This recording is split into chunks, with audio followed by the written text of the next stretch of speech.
Item ಯಾವುದೇ ಇರಲಿ try ಮಾಡಿ ಆಚಿ ಚಿಕನ್ ಮಸಾಲಾ. ಈ ಪೆಟ್ರೋಲ್ ಡೀಸೆಲ್ ದರ ಹೆಚ್ಚಳ ಆಯ್ತು ಅನ್ನೋದರ ಮಧ್ಯದಲ್ಲಿ ಬಹುತೇಕ ಕಡೆ ಪೆಟ್ರೋಲ್ ಡೀಸೆಲ್ಗಾಗಿ ಜನ ಮುಗಿ ಬೀಳೋದು, ಬಹುತೇಕ ಕಡೆ ಪೆಟ್ರೋಲ್ ಡೀಸೆಲ್ ಅಭಾವ ಸೃಷ್ಟಿಯಾಗಿರುವಂತಹ ದೃಶ್ಯಗಳು ನೋಡೋದಕ್ಕೆ ಸಿಗ್ತಾ ಇದೆ. ರಾಜ್ಯದಲ್ಲಿ ಪರಿಸ್ಥಿತಿ ಹಿಂಗೆ ಅಂತ ಅಂದ್ರೆ ರಾಜ್ಯದ ಬಹುತೇಕ ಕಡೆ ತೈಲದ ಅಭಾವ ಆಲ್ರೆಡಿ ಶುರುವಾಗಿ ಹೋಗಿದೆ. ಅನ್ನದಾತರಿಗೂ ತಟ್ಟುಬಿಟ್ಟಿದೆಯಂತೆ ಇಂಧನದ ಅಭಾವ.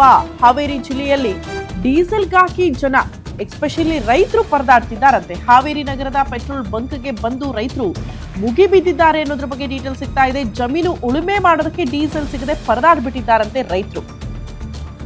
ತಾಲೂಕು ಕೇಂದ್ರದಲ್ಲಿ ಸರಿಯಾಗಿ ಡೀಸೆಲ್ ಸಿಗ್ತಾ ಇಲ್ಲ ಅಂತ ರೈತರು ಆಕ್ರೋಶವನ್ನ ಹೊರಹಾಕಿದ್ದಾರೆ. ಇದು ಪರಿಸ್ಥಿತಿ ಹಾವೇರಿಯಲ್ಲಿ ನೋಡೋದಕ್ಕೆ ಸಿಕ್ಕಿರೋದು.